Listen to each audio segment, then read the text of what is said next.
making headlines this hour. President strongly condemned Israel's attack on Iran, stressing that such aggression constitutes a grave violation of international law. Parliament opens applications for interested candidates to represent the public on the judicial service commitment of the underprivileged in the first 4 months of this year.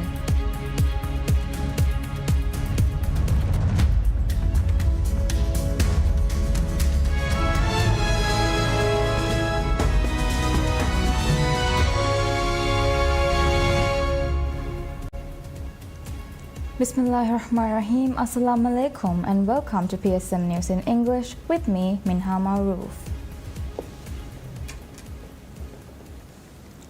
These provocations, further emphasizing the implications of neighboring countries and the global community at large.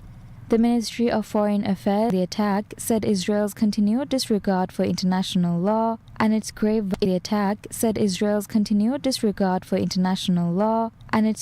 Israel's attack on Iran comes at a time when it continues to attack Gaza, contributing to the destabilization of the entire region, calling on the international community to take decisive and coordinated action to de-escalate the situation and prevent further deterioration. In a major attack early Friday, Israel pounded Iran in a series of air raids, striking targets including Tehran's nuclear and military sites. The operation killed senior figures, among them the armed forces chief and top nuclear scientists, and Iran has called Israel's wave of strikes a declaration of war. Parliament opens applications for interested candidates to represent the public on the Judicial Service Commission, JSC. According to Maldives constitutions, the Parliament is mandated to appoint a member from the general public to the 10-member commission. The opportunity is open until 12 noon on 3rd July. The Parliament in its announcement said the position is open to candidates who are 30 years of age or older and must not be convicted of a criminal offense prescribed in Islamic Sharia or fraud or bribery and must not be holding a political office elected or appointed under the Constitution or any law. In addition, applicants must not be a member of any political party or a person active in a political party. The term of office of a member of the Commission is 5 years and cannot be nominated for a second term. The Parliament is looking to replace the present public representative on JSC, whose term is set to expire. JSC is composed of the Speaker of Parliament, 3 judges which respectively represent the Supreme Court, High Court and lower courts, representatives from the Parliament and the public, as well as an appointee by the President.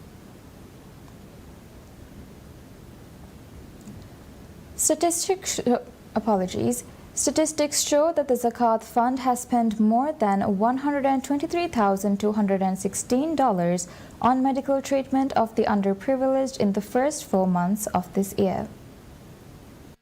According to statistics, the Zakat Fund provided medical assistance to 102 people in January this year, which amounted to $49,370 out of the total allocated $97,276 for the month. In January, the highest amount allocated from the Zakat Fund was for cancer treatment, equaling $12,924. Last February, the Zakat Fund provided medical assistance worth $49,230 to 89 people. The following month, 68 people received a total of $54,946 for their medical treatment from the Zakat Fund. The Zakat Fund provided $71,335 for the medical treatment of 111 people in April, statistics showed.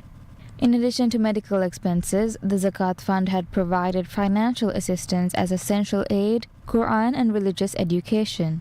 Although the collection and distribution of zakat was previously done by the Ministry of Islamic Affairs, it is now the responsibility of the Maldives Zakat House. The Zakat House was established with the recommendation of President Dr. Mohammad Muizzu and was inaugurated in January 2024. The first group of Hajj pilgrims arrives back in Maldives after performing this year's Hajj pilgrimage. The pilgrims are scheduled to return in 4 different flights over the next 4 days. The Saudia airline flight carrying the first batch of 230 pilgrims arrived at Valana International Airport, VIA, on Friday afternoon. The first group of pilgrims arrived in Maldives from Prince Mohammed bin Abdul Aziz International Airport in Medina. This is the first time that Maldivian pilgrims have traveled directly to Maldives via Medina. In previous years, the pilgrims visited Medina, then traveled back to Mecca, and from Mecca to Jeddah, a journey of around 8 hours. However, as part of this administration's efforts to provide a better service and experience for pilgrims, arrangements have been made for pilgrims to travel directly from Medina to Maldives to avoid the longer journey back home. The second group of pilgrims is scheduled to arrive on 14th June, following by the third batch 2 days later. The last group of pilgrims will return home on the 17th June. The authorities have urged the public to limit the number of people going to the airport to receive the returning pilgrims. The Health Protection Agency (HPA) meanwhile has urged the returning Hajj pilgrims to be cautious of the spread of flu and viral fever across the country. HPA has advised pilgrims returning from Hajj or with flu symptoms to use a handkerchief or tissue to cover their mouth and nose when coughing or sneezing. The HPA has also advised people to dispose of used masks and tissues safely, as they can lead to the spread of diseases. It has also urged people with fever and cough, especially children, the elderly, and people with pre-existing medical conditions, to avoid crowded places to prevent further spread. HPA has urged people who developed symptoms such as fever, cough, and shortness of breath within 40 days of returning from Hajj or Umrah to seek medical attention immediately. Maldivian pilgrims for the first time had undertaken the pilgrimage under the Makkah Route Initiative this year. As part of the Pilgrim Experience program of Saudi Vision 2030, this initiative allows Maldivian pilgrims to proceed directly to their accommodations upon arrival in Saudi Arabia, thereby significantly enhancing their travel experience. The Health Protection Agency (HPA) urges the returning Hajj pilgrims to be cautious of the spread of flu and viral fever across the country. HPA has advised pilgrims returning from Hajj or with flu symptoms to use a handkerchief or tissue to cover the mouth and nose when coughing and sneezing. The agency has also advised people to dispose of used masks and tissues safely, as they can lead to the spread of disease. It has advised people to pay special attention to prevent diseases after returning from Hajj or Umrah. It has also urged people with fever and cough, especially children, the elderly, and people with pre-existing medical conditions, to avoid crowded places to prevent further spread. HPA has urged people who develop symptoms such as fever, cough, and shortness of breath within 14 days of returning from Hajj or Umrah to seek medical attention immediately. This year's Hajj pilgrims are scheduled to return to Maldives on 4 flights over the next 4 days. The authorities have urged the public to limit the number of people going to the airport to receive the returning pilgrims.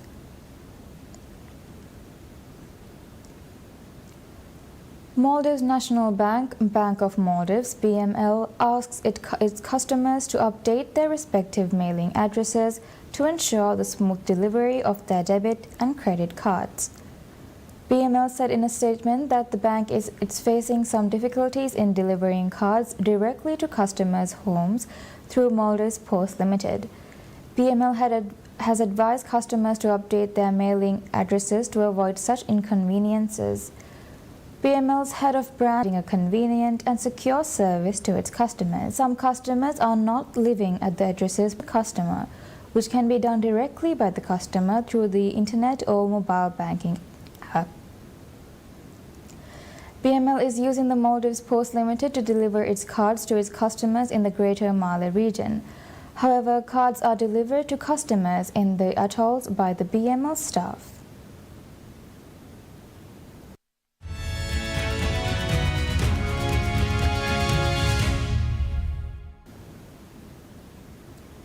European shares touches their lowest level in 3 weeks after Israel's attack on Iran soared global risk sentiment and sent investors flocking to safe haven assets amid an already uncertain trade environment.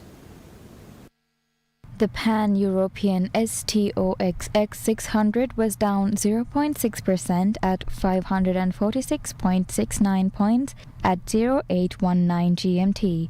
The benchmark is on track to log a fifth session in the red, its longest losing streak since September 2024. Israel launched strikes against Iran, hitting nuclear facilities and ballistic missile factories to prevent Tehran from building an atomic weapon.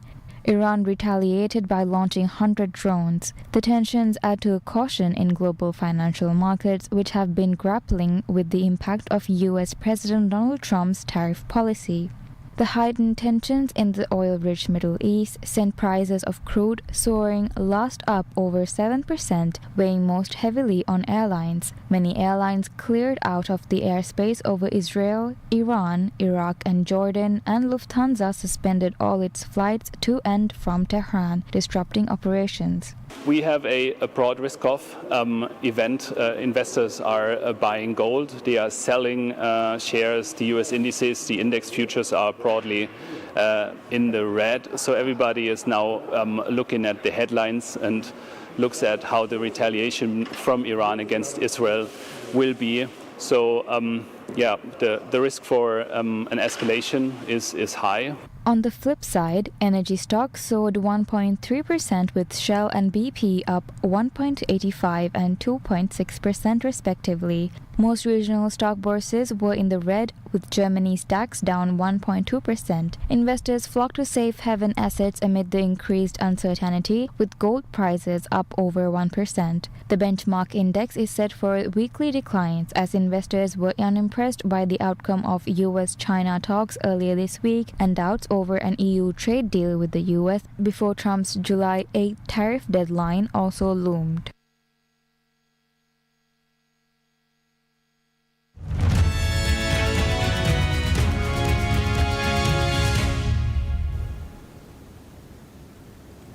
China says it is paying close attention to the Israeli strikes on Iran and called on relevant parties to act in ways conducive to regional peace and stability. Chinese Foreign Ministry spokesperson Lin Jian told a regular press briefing that China is deeply worried about the serious consequences that the relevant action may bring, and urged all relevant parties to avoid further escalation of tensions. He said, quote, China opposes the violation of Iran's sovereignty, security, and territorial integrity and opposes the intensification of contradictions and the expansion of the conflict. End of quote. Lin added that China stands ready to play a constructive role in helping to ease the situation. European Union leaders calls for a restraint from all parties in the Middle East.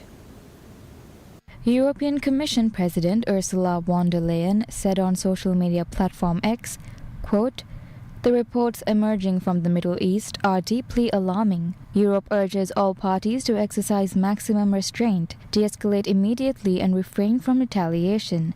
A diplomatic resolution is now more urgent than ever. Unquote. EU Foreign Policy Chief Kaja Kallas said in a statement that diplomacy remains the best path forward and I stand ready to support any diplomatic efforts toward de-escalation. Antonio Costa, President of the European Council, which represents national governments of the EU's 27 member states, also called for restraint on X. Israel launched large-scale strikes against Iran on Friday, saying it had attacked nuclear facilities, ballistic missile factories, and military commanders at the start of a prolonged operation to prevent Tehran from building an atomic weapon. Iran has promised a harsh response, and Israel said it was working to intercept about 100 drones launched towards Israeli territory in retaliation.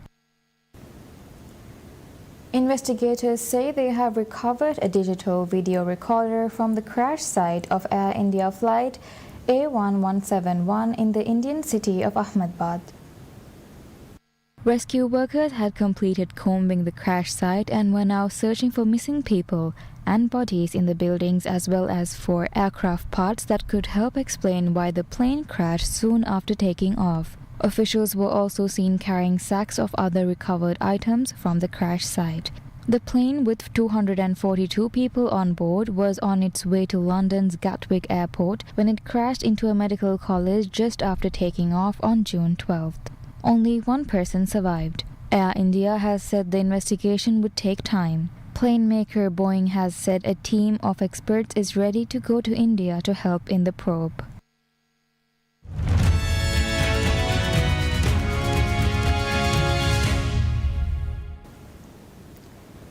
Saudi club Al Hilal departs for the United States ahead from their Club World Cup campaign. The club will be the standard bearers for Asian football at the revamped Club World Cup after appointing Simone Inzaghi to coach a squad bristling with playing talent from Saudi Arabia and around the world. Ruben Neves, Joao Cancelo, Alexander Mitrovic and Sergej Milinkovic-Savic have all joined Saudi captain Salem Al-Dawsari at the Riyadh-based club since it received major investment from the nation's public investment fund. Former Inter Milan coach Inzaghi takes over a squad that fell short after their lofty standards by failing to win a fifth Asian Champions League title in May. A misstep that cost Jorge Jesus the chance to lead the team to the Club World Cup. While Al Hilal head to the tournament with ambitions of making a big impact in a group also featuring Real Madrid, Pachuca, and Red Bull Salzburg, the expectations for Asia's three other clubs are likely to be more modest.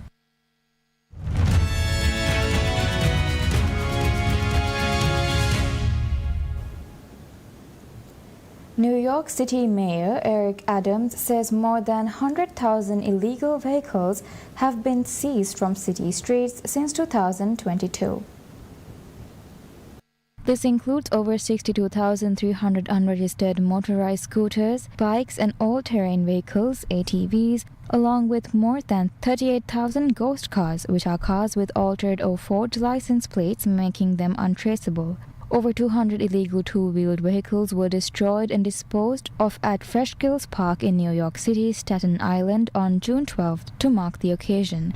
The initiative, led by the New York City Police Department (NYPD) and the Department of Sanitation (DSNY), aims to improve the quality of life for New Yorkers by reducing crime and reclaiming public space.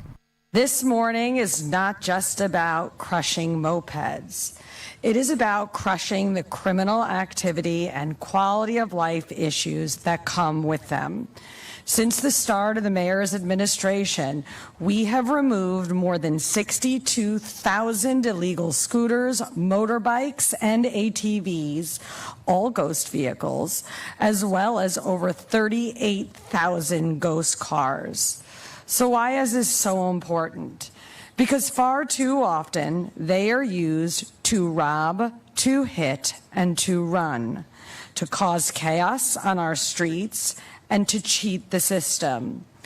As a result of these confiscations, we are seeing a real difference in crime too.